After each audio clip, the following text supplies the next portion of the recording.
ရန်ကုန်မြို့ရဲ့မွန်ကြရှုပ်ထွေးလာတဲ့လမ်းမကြီးထဲမှာကျွန်တော်ဘဝကနေ့စဉ်နဲ့အများလေးပတ်နေခဲ့တယ်အသက်30နှစ်အရွယ်မျိုးပြစီမံကိန်းပညာရှင်တူဦးထတဲ့ကျွန်တော်အတွက်တော့အဆုံးမရှိရဲ့ဖုန်းခေါ်တွေအစည်းအဝေးတွေကွန်ပျူတာဖန်သားပြင်တွေကသာယင်းနီးကြွားမစရာကဘာငယ်လေးတစ်ခုထိခဲ့ပါတယ်ဒါပေမဲ့တိတ်ဆက်သွားတဲ့ညင်းနှက်ပိုင်းတွေမှာတော့မကွဲလို့မီအမေနောက်ဆုံးပြောခဲ့တဲ့စကားသံတွေကကျွန်တော်နားထဲမှာပဲတင်ထန်နေစေပါတယ်ဒါတန့်စင်တောင်ကြီးကချင်းကိုရောင်းပစ်လိုက်ပါခွဲအဲ့ဒီအိမ်မှာရောင်လို့တောင်တညမအိမ်မိပါစေနဲ့အမေရင်ထဲမှာအခုထိနောင်တရရွမဆုံးဘူးတချင်းကဒေါ်မြက်မေဆိုတဲ့အမျိုးသမီးကိုအဲ့ဒီဆန်အင်ကြီးထဲမှာပဲအရှင်လက်လက်မိရှို့တတ်ခဲ့ကြတယ်သူတကယ်ပဲအပြစ်ရှိခဲ့သလားမရှိခဲ့ဘူးလားဆိုတာကိုတော့အမေလည်းသိချမသိခဲ့ပါဘူးဒါပေမဲ့အဲ့ဒီဖေးရဆိုကြီးကိုအမေမသားစီနေခဲ့ဘူးတာရဲ့အမေဟာစိုးနင်းစွာဆိုင်ကိုရဲ့အဲ့ဒီစကားတွေကိုပြောခဲ့တာပါအဲ့ဒီနောက်9နှစ်လောက်အကြာမှာတော့အမေဟာနှလုံးရောဂါနဲ့ကွယ်လွန်သွားခဲ့ပါတယ်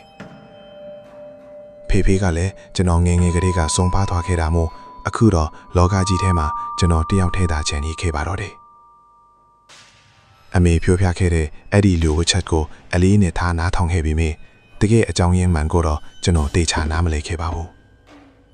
နှစ်တွေကြာပြီးနောက်တနေ့မှာတော့ဆုံးဖြတ်ခံထားရတဲ့အဲ့ဒီခြံကြီးစီကျွန်တော်မသွားမဖြစ်သွားရမယ်အကြောင်းဖန်လာခဲ့တယ်အစိုးရမျိုးပြစီမံကိန်းတစ်ခုအတွက်မြေနေရာတွေကိုပြန်လည်ဝယ်ယူမယ်ဆိုတဲ့အကြောင်းကြားစာကြောင့်ရှမ်းပြည်နယ်တောင်ကြီးမြို့နယ်အလန်းဝေးတဲ့တောတောင်တွေကြားကပုံတောင်ဆိုတဲ့ရွာလေးစီကျွန်တော်ခြေဦးလက်ခဲ့ရတယ်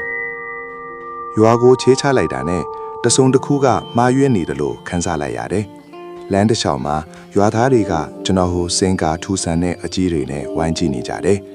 တချို့ကခတ်တိုတို့ကပြောနေကြပြီးတချို့ကတော့ကျွန်တော်ကိုမြင်တာနဲ့ရှောင်ဖဲသွားကြတယ်ရွာရောက်ရောက်ချင်းအနီးအနားကတဲခိုခန်းလေးတစ်ခုမှာပဲတဲဖို့ကျွန်တော်ဆုံးဖြတ်လိုက်တယ်တိတ်မကြခင်မှာပဲရွာဥက္ကဋ္ဌဦးစိန်တင်ရောက်လာပြီးကျွန်တော်ကိုလိုက်လဲနှုတ်ဆက်ပါတယ်ကိုတန့်စင်မဟုတ်လားဦးကဒီရွာကဥက္ကဋ္ဌဦးစိန်တင်ပါမောင်ရဲ့လောရတာရှိရင်ဦးကိုအချိန်မရွေးပြောပါဒီရွာကတချိန်တုန်းကမင်းရဲ့အဖိုးတွေနေထိုင်ခဲ့တဲ့ရွာလေးမင်းအဖိုးကရွာအတွက်အကျိုးပြုလုပ်ငန်းတွေအများကြီးလုပ်ပေးခဲ့တဲ့ကျေးဇူးရှင်ကြီးပေါ့ကွာဒီစကားကိုကြားရတာကတော့ရင်ထဲမှာအနှဲငယ်နှွေးထွေးသွားစေပါတယ်နောက်နေ့မနက်မှာတော့အဲ့ဒီချမ်းကြီးစီသွားဖို့စိုင်းကဲကြီးငားပိမဲ့ဘယ်သူမှမလိုက်ရဲကြပါဘူးအဲ့ဒီချမ်းကအရန်6ကဆိုတဲ့အကြောင်းပြချက်နဲ့ညင်ကြတာကြီးပါပဲဒီလိုတဘာဝလွန်ကိစ္စတွေကိုအယုံအကြည်မရှိတဲ့ကျွန်တော်ကတော့ကိုပိုင်းဆိုင်ကဲတစည်းဝယ်ပြီးအင်းအိုးကြီးစီကိုကိုယ်တိုင်ပဲမောင်းလာခဲ့လိုက်တယ်။ရွာပြင်တောဆက်နားမှာရှိတဲ့အဲ့ဒီခြံကြီးက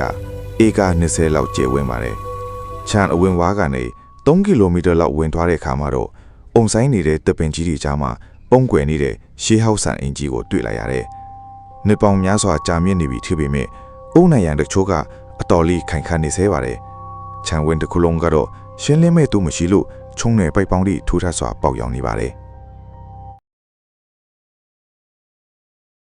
I really enjoy these conversations. Me too. I always learn something new. Let's share this idea on the Telegram channel.